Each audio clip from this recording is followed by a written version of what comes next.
Step 6. We're entirely ready to have God remove all these defects of character. This is the step that separates the men from the boys. So declares a well-loved clergyman who happens to be one of AA's greatest friends. He goes on to explain that any person capable of enough willingness and honesty to try repeatedly Step 6 on all his faults without any reservations whatever has indeed come a long way spiritually, and is therefore entitled to be called a man who is sincerely trying to grow in the image and likeness of his own Creator. Of course, the often disputed question of whether God can and will, under certain conditions, remove defects of character will be answered with a prompt affirmative by almost any AA member. To him, this proposition will be no theory at all. It will be just about the largest fact in his life. He will usually offer his proof in a statement like this. Sure, I was beaten, absolutely licked. My own willpower just wouldn't work on alcohol. Change of scene, the best efforts of family, friends, doctors, and clergymen got no place with my alcoholism. I simply couldn't stop drinking, and no human being could seem to do the job for me. But when I became willing to clean house and then asked a higher power, God, as I understood him, to give me release, my obsession to drink vanished. It was lifted right out of me. In AA meetings all over the world, statements just like this are heard daily. It's plain for everybody to see that each sober AA member has been granted a release from this very obstinate and potentially fatal obsession. So, in a very complete and literal way, all AAs have become entirely ready to have God remove the mania for alcohol from their lives. And God has proceeded to do exactly that. Having been granted a perfect release from alcoholism, why then shouldn't we be able to achieve by the same means a perfect release from every other difficulty or defect? This is a riddle of our existence, the full answer to which may be only in the mind of God. Nevertheless, at least part of the answer to it is apparent to us. When men and women pour so much alcohol into themselves that they destroy their lives, they commit a most unnatural act.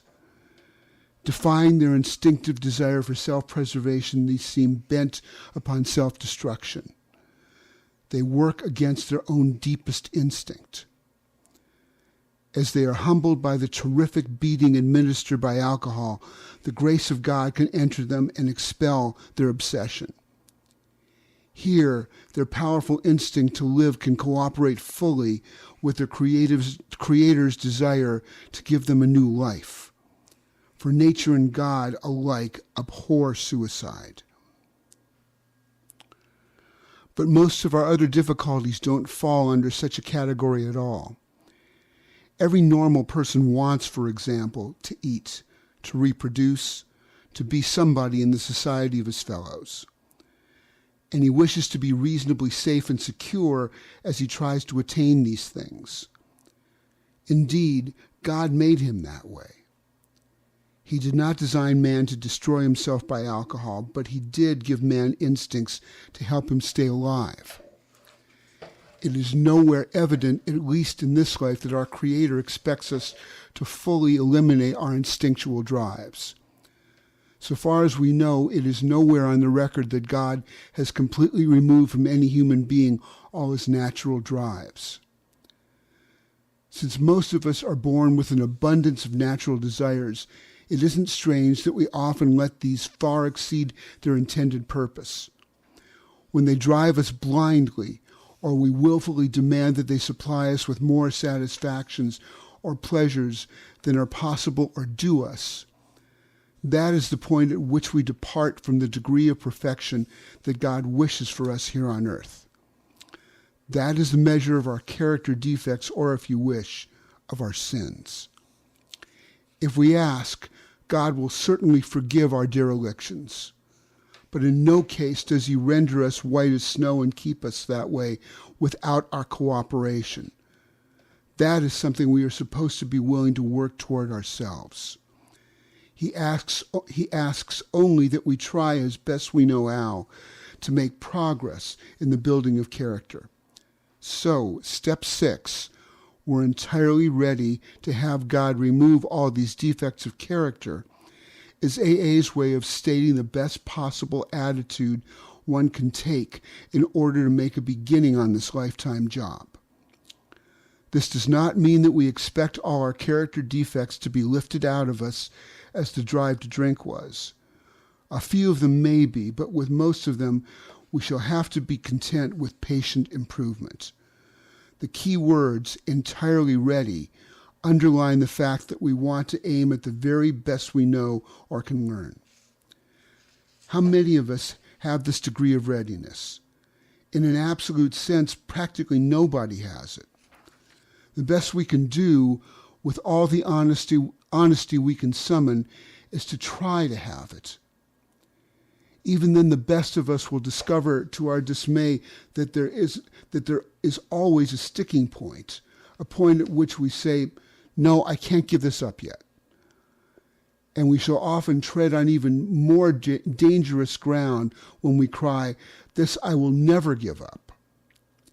Such is the power of our instincts to overreach themselves. No matter how far we've progressed, desires will always be found which oppose the grace of God. Some who feel that they have done well may dispute this, so let's try to think it through a little further. Practically everybody wishes to be rid of his most glaring and destructive handicaps. No one wants to be so proud that he is scorned as a braggart, nor so greedy that he is labeled a thief. No one wants to be angry enough to murder, lustful enough to rape, gluttonous enough to ruin his health. No one wants to be agonized by the chronic pain of envy or to be paralyzed by sloth. Of course, most human beings don't suffer these defects at rock-bottom levels. We who have escaped these extremes are apt to congratulate ourselves. Yet can we? After all, hasn't it been self-interest, pure and simple, that has enabled most of us to escape? Not much spiritual effort is involved in avoiding excesses, which will bring us punishment anyway. But when we face up to the less violent aspects of these very same defects, then where do we stand? What we must recognize now is that we exult in some of our defects. We really love them. Who, for example, doesn't like to feel just a little superior to the next fellow, or even quite a lot superior? Isn't it true that we like to let greed masquerade as ambition?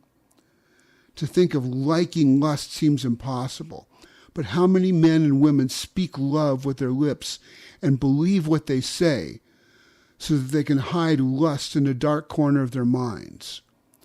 And even while staying within conventional bounds, many people have to admit their imaginary sex excursions are apt to be all dressed up as dreams of romance. Self-righteous anger can also be very enjoyable. In a perverse way, we can actually take satisfaction from the fact that many people annoy us, for it brings us a comfortable feeling of superiority. Gossip, barbed with our anger, a polite form of murder by character assassination, has its satisfactions for us too. Here we are not trying to help those we criticize.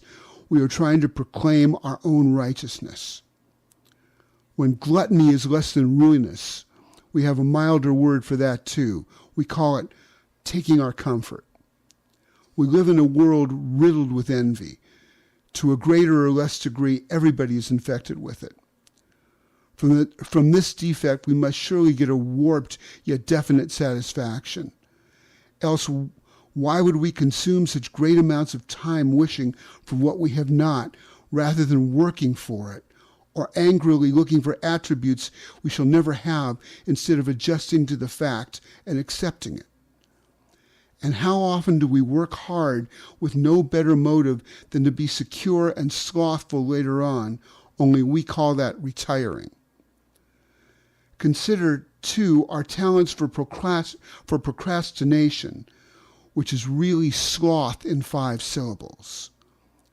Nearly anyone could submit a good list of such defects as these, and few of us would seriously think of giving them up, at least until they cause us excessive misery. Some people, of course, may conclude that they are indeed ready to have all such defects taken from them. But even these people, if they construct a list of still milder defects, will be obliged to admit that they prefer to hang on to some of them. Therefore, it seems plain that few of us can quickly or easily become ready to aim at spiritual and moral perfection. We want to settle for only as much perfection as will get us by in life, according, of course, to our various and sundry ideas of what will get us by. So the difference between the boys and the men is the difference between striving for a self-determined objective and for the perfect objective, which of course is God. Many of us will at once ask, how can we accept the entire implication of step 6? Why, that's perfection. This sounds like a hard question, but practically speaking, it isn't. Only step 1, where we made the 100% admission that we were powerless over alcohol, can be practiced with absolute perfection. The remaining 11 steps state perfect ideals. They are goals toward which we look and the measuring sticks by which we estimate our progress. Seen in this light, step 6 is still difficult, but not at all impossible. The only urgent thing is that we make a beginning and we keep trying. If we would gain any real advantage in the use of this step on problems other than alcohol, we shall need to make a brand new venture into open-mindedness. We shall need to raise our eyes toward perfection and be ready to walk in that direction. It will seldom matter how haltingly we walk. The only question will be, are we ready? Looking again at those defects we are still unwilling to give up, we ought to erase the hard and fast lines that we have drawn. Perhaps we shall be obliged in some cases still to say, this I cannot give up yet.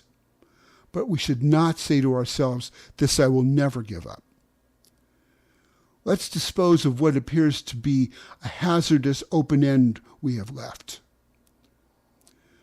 It's suggested that we ought to become entirely willing to aim toward perfection.